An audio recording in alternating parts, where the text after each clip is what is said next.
Well, hello. How are you guys doing? I know it's been a really long time since I made a real detailed YouTube video, but I am back. So, good morning, good evening, good afternoon. That was all mixed up. But whatever time of day it is you are viewing this video, I'm glad to see you back. Are you glad to see me? Because I'm so glad to be here. So as you all know, this channel is about healing, beautifying from the inside out. And as you can see, or if you haven't noticed from some of the other videos on my page, I actually am a poetess. So with poetry, there's a lot of healing, shadow work, introspection, literally like letting out what is inside of you. And I find that to be an amazing part of the healing journey, especially when you are struggling to understand yourself, process your feelings. So today, I want to speak to you about the hidden messages in poetry. So let's get into it. So the first point I want to talk to you about is the emotional subtext. This is actually the unspoken underlying feelings that are hidden inside of the piece. And they're usually metaphorically explained.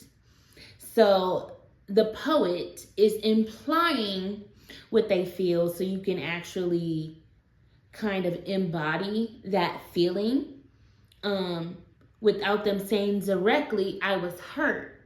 But they're explaining something. Let me give you a brief example, like a child falling off their bike and scraping their knee.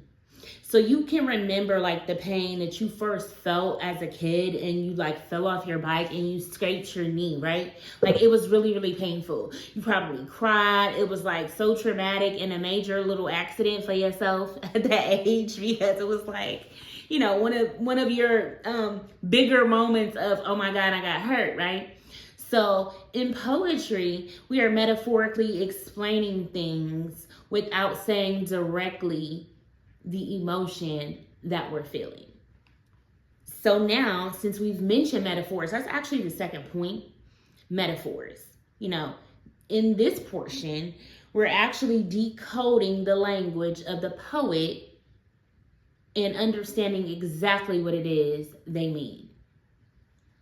I like this part because it allows the writer to feel safe without blatantly saying what it is they're feeling. And that's the beauty of writing. Sometimes you don't want to tell your audience, or you don't want to tell your partner, or you want to explain to somebody exactly how you feel. So you kind of code it metaphorically. And it's a protection for yourself. Because you don't want to put yourself on Front Street. You don't want to lay everything out on the table to not be heard or to feel embarrassed or disregarded, right? So the metaphors, you know, are also a protection for the writer, but it also provides, you know, that context that keeps the reader or the listener intrigued and on edge and guessing like, okay, where is this going? The third point that I want to make is cultural reference. A lot of times in poems, there are cultural references made that only that particular culture knows what they're talking about. You know what I'm saying? So, you know, if we're like black, my black is beautiful, you know, obviously your Europeans are not going to resonate with that. So that is cultural specific for that culture to be able to take in that poem on a whole nother level. It is a shared knowledge and it allows the audience to resonate on a deeper level because they can relate. They know exactly what that means. They know exactly what this poet is talking about. And it also draws them in more because they feel more connected because it's a cultural thing. We're in this together. So it allows that reader or that listener to feel like, yes, okay, we are in this together. Somebody understands. And it also allows them the opportunity to want to understand the writer and the poet more. You know, who is this person? Oh, this person is a part of my culture. You're liking the words that you're reading. They're liking the words that they're hearing. And it does nothing but make them want to read more, listen more. Because now you've hit that soft spot that says, ooh, what else you got for me? The fourth point I want to make is the way that a poem is structured. It either takes you through a chronological timeline of events that happened or an emotional timeline of a series of things that have taken place. And I love this because it takes the reader and the listener on that journey with them from start to finish. They're able to understand from the imagery and the sensory details that are provided inside of the poem how this felt, where this was going, you know, when it climaxed, when it came to the end, when it was heavy, when it got soft, all those things. So the structure of the poem actually helps to guide the writer, but more so for the audience. The structure is more so for the audience. We don't want to lose you. We want you to stay with us. When it becomes all over the place and here and there, you know, it could be like, what do you mean?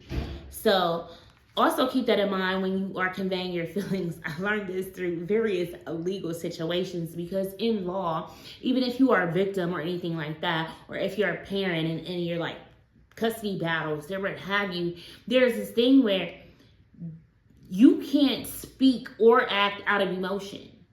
So you have to have like this mask and this filter, and it's just straight facts that are presented. So I love the structure because it disciplines the writer to say, you know, you want that reader, that listener to be able to go on this journey and truly understand. So there is a standard. There are rules, although all the rules are not always followed. But the structure of a poem gives it more depth and meaning. The structure of a poem allows it to be more palatable for the reader or the listener. And the last point I want to touch on is what's missing. What's missing from the poem is often very intentional. You know, we as writers, we want you to read between the lines, or we want you to make your own assumptions. I think it's so great when you can present a poem and those hidden messages, those reading in between the lines, the things that you didn't say, one person is going to be like, oh, maybe they felt this, or maybe this was going on, and somebody else's opinion may be totally different.